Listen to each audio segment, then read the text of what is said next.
प्रतीक दिल्ली में joint family के साथ रहता था, लेकिन जॉब की वजह से अपनी माँ के साथ दूसरे शहर में शिफ्ट हो जाता है, जहाँ उसकी प्रीति के साथ लव मैरिज हो जाती है, जिस पर बहू को नापसंद करते हुए उसकी माँ पूरा समय प्रीति को परेशान करने के तरीके निकालती रहती है।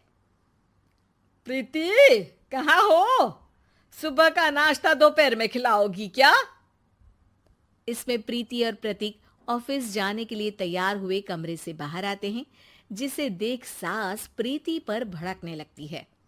महारानी, तुम सुबह सुबह तैयार होकर घर का सारा काम छोड़कर कहाँ चल दी? जी वो ऑफिस। हैं? तुम ऑफिस जाओगी तो घर में जो सफाई, नाश्ता, खाने का काम है वो क्या मैं करूंगी? माँ, मैंने उससे वादा किया था कि वो जॉब कंटिन्यू कर सकती है। अरे वाह जी वाह, दोनों आपस में सलाह कर फैसले ले लिए। मैं क्या यहाँ बेवकूफ बैठी हूँ? मुझसे पूछना किसी ने जरूरी नहीं समझा?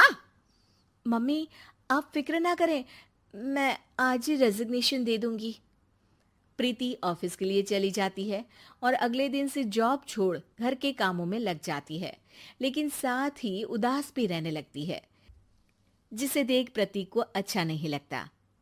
मुझे पता है तुम्हें अपनी जॉब कितनी पसंद थी। आई एम सॉरी प्रीति। अरे कुछ नहीं होता, बस मम्मी खुश रहनी चाहिए।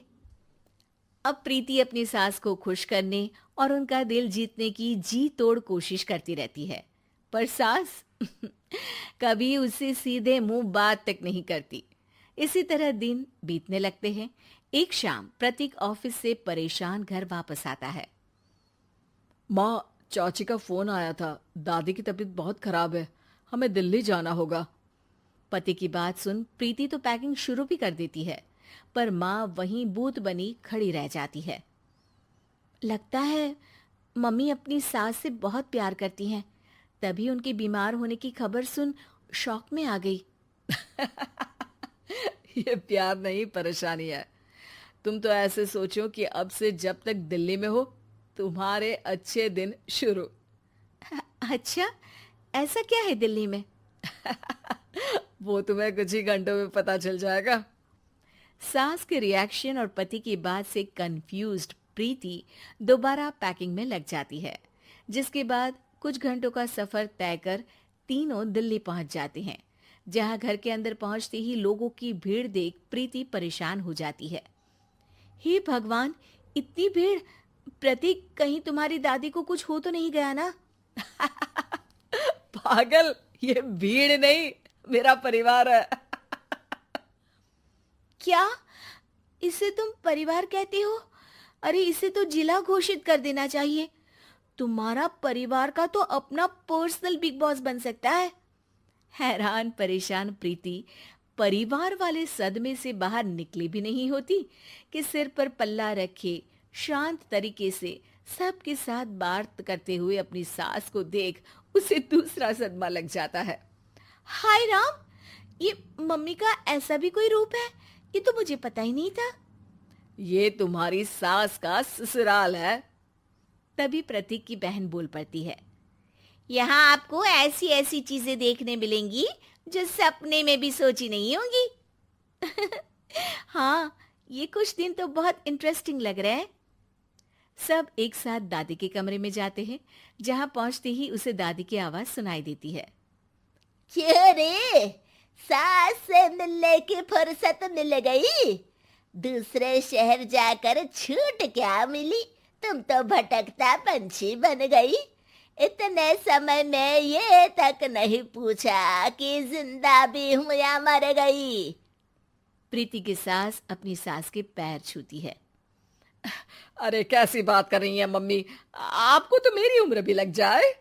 अरे बस कर, ये झूठी उम्र देने वाली बातों का दिखावा ना कर। तेरा बस चले ना तो जो मेरी बची कुची जिंदगी है वो भी अभी खत्म कर दे। अरे बहू कहाँ है?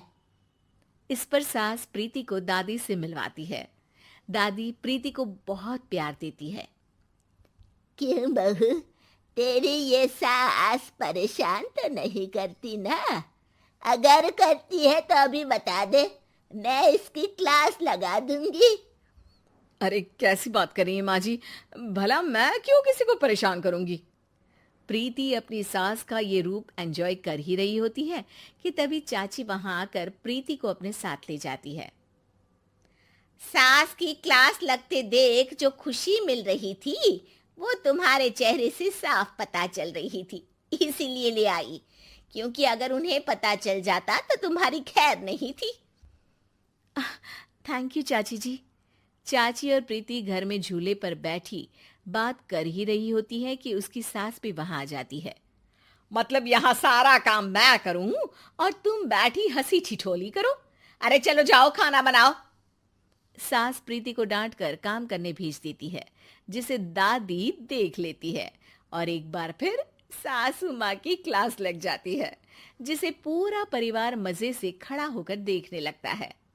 क्यों रे, मैंने तुझे काम बोला और तू उस बच्ची को परेशान कर रही है। सास की कोई इज्जत रह गई है इस घर में या नहीं? यहाँ खुद की सास होते हुए भी ज्यादा बड़ी बन रही है। अब नहीं मम्मी जी, मैं तो बस थोड़ी मदद के लिए बोल रही थी। सास रसोई में जाकर काम करने लगती है और दादी प्रीति को लेकर वहां से चली जाती हैं। इसी तरह एक हफ्ता बीत जाता है, जिसमें दादी अपनी बहू को डर, इज्जत और प्यार का फर्क समझाती रहती है और प्रीति उसका मजा लेती है। वापस जाते हुए दादी प्रीति और उसकी सास दोनों को अपने पास बुलाती है।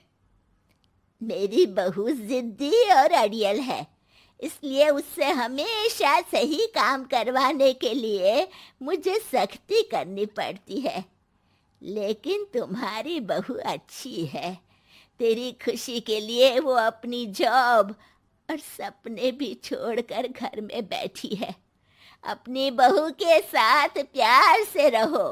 और प्रीति, अगर अभी भी तुम्हारी सास परेशान करे ना, तो फिर तुम्हें पता चल ही गया है कि शिकायत कहाँ करनी है।